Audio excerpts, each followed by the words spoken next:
La personne qui a inventé le robinet était vraiment un génie. Comment fait-il pour contrôler à la fois le débit et la température de l'eau? D'abord, jetons un œil à un robinet traditionnel avec deux poignées séparées pour l'eau chaude et l'eau froide. Sa structure est extrêmement simple. Sous chaque poignée se trouve une vis reliée à une rondelle en caoutchouc. Appelons cela le clapet d'arrêt. Pour couper l'eau, tournez la poignée, pousse la vis vers le bas, ce qui presse la rondelle contre le siège de soupape et empêche ainsi l'eau de passer. Pour ouvrir le robinet, il suffit de tourner la poignée dans l'autre sens. La rondelle se soulève alors du siège et l'eau peut s'écouler librement. Maintenant, comment un robinet à levier unique parvient-il à contrôler à la fois le débit et la température? Le principe est tout aussi simple. Sous le levier se trouve une sphère creuse avec 3 orifices. Un pour l'eau froide, un pour l'eau chaude et un pour l'eau mélangée. Quand on tourne le levier vers la droite, le port d'eau froide s'ouvre tandis que celui de l'eau chaude reste fermé. Quand on tourne vers la gauche, c'est l'inverse. Seule l'eau chaude passe. Et quand le levier est centré, les deux ports s'ouvrent en même temps et l'eau se mélange à l'intérieur de la sphère pour produire de l'eau tiède. Ceux qui ont inventé l'avion détachable étaient de vrais génies. Les avions traditionnels ont un taux de survie extrêmement faible en cas d'accident. Cependant, une fois que les avions détachables seront largement utilisés, cette situation pourrait complètement changer. Ce nouveau type d'avion a été développé par une équipe d'ingénieurs ukrainiens. L'essence de cette technologie réside dans le fait que la cabine des passagers peut se détacher du reste de l'avion. En cas d'urgence, le pilote n'a qu'à appuyer sur un bouton et la cabine des passagers se sépare rapidement du corps principal de l'appareil. Immédiatement après, 2 grands parachutes se déploient rapidement, guidant doucement la cabine vers un atterrissage sécurisé. Le dessous de la cabine est également équipé de tubes gonflables haute technologie. Ces tubes peuvent se gonfler très rapidement lors d'un atterrissage d'urgence, réduisant considérablement la friction avec le sol et permettant à la cabine de flotter sur l'eau pour éviter qu'elle ne coule, assurant ainsi la sécurité des passagers. Avec une cabine détachable comme celle-ci, les passagers des avions n'auront plus à s'inquiéter lorsqu'ils voyageront par mauvais temps. En tout cas, une chose est sûre, un jour, elle pourrait bien être la seule chose qui fasse la différence entre la vie et la mort pour les passagers.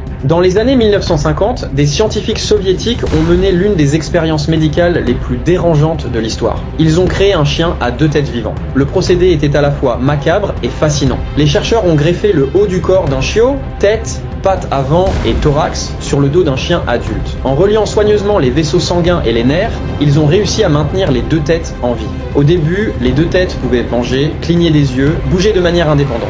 Mais le chiot greffé ne possédait pas d'estomac fonctionnel, sa gorge n'était pas reliée à un système digestif. Il dépendait entièrement du système circulatoire de l'hôte pour survivre. Malgré tout, l'étrange créature a survécu pendant 29 jours. Mais inévitablement, des infections et un rejet des organes ont entraîné sa mort. Leurs corps ont été conservés et exposés dans un musée médical en Lettonie. Si cette expérience a permis des avancées dans la transplantation et la compréhension du fonctionnement des organes, elle a aussi déclenché une indignation éthique mondiale, notamment dans les années 60.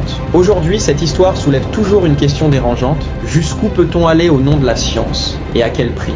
Voici comment l'IRM arrive à voir à l'intérieur de notre corps, sans nous ouvrir. Tu vas voir, c'est presque de la magie scientifique. Tout commence par un fait simple. Notre corps est composé en grande majorité d'eau, et l'eau contient des atomes d'hydrogène. Quand on s'allonge dans une IRM, un champ magnétique ultra puissant entre en jeu. Les noyaux d'hydrogène, normalement orientés dans tous les sens, se mettent à s'aligner et à vibrer dans la même direction. Et c'est là que tout se joue. Chaque type de tissu dans notre corps a une quantité d'eau différente. Et lorsqu'un tissu est malade, cette composition change aussi. Résultat, les signaux renvoyés par ces tissus ne sont pas les mêmes. Ces signaux sont ensuite captés par la machine, puis reconstruits numériquement pour nous offrir cette image claire qu'on connaît tous. Et bonne nouvelle, dès qu'on coupe le champ magnétique, les atomes d'hydrogène reprennent leur place. Donc, pas de rayons nocifs comme les rayons X. C'est totalement indolore et sans danger. Mais alors, comment on fait pour scanner juste une partie précise du corps? C'est là qu'intervient un autre bijou de technologie, la bobine radiofréquence. Elle cible une zone bien précise et envoie une onde chargée, ce qui permet de déclencher la résonance uniquement à cet endroit. Avant, remplir son réservoir était un vrai problème. Les clients ne savaient jamais quand leur réservoir était plein et l'essence débordait partout sur la station. C'est là que les ingénieurs ont eu une idée,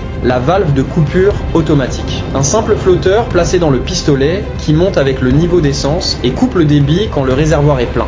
Simple mais efficace. Mais sous terre, un problème bien plus grave persistait. Dans les énormes réservoirs enterrés, des vapeurs d'essence s'accumulaient, formant une couche de gaz ultra inflammable. À chaque remplissage, ces vapeurs étaient expulsées dans l'air, créant un risque d'explosion énorme. Et pire encore, les anciens réservoirs en acier finissèrent par rouiller et laisser fuir de l'essence directement dans le sol. Aujourd'hui, les réservoirs souterrains sont faits en fibre de verre et intègrent des dizaines de systèmes cachés pour éviter les catastrophes. Voilà comment ça fonctionne. Quand un camion-citerne vient ravitailler la station, il se branche à une premières valves et l'essence commence à remplir le réservoir. Quand le niveau atteint 95%, un clapet de sécurité se déclenche et bloque automatiquement l'arrivée d'essence. Impossible de déborder. Et pour les vapeurs, le camion se branche à une seconde valve tout en haut du réservoir. Pendant qu'il pompe l'essence, les vapeurs sont aspirées et renvoyées dans le camion. Ces vapeurs retournent ensuite à l'usine, sont refroidies et retransformées en essence prête à l'emploi.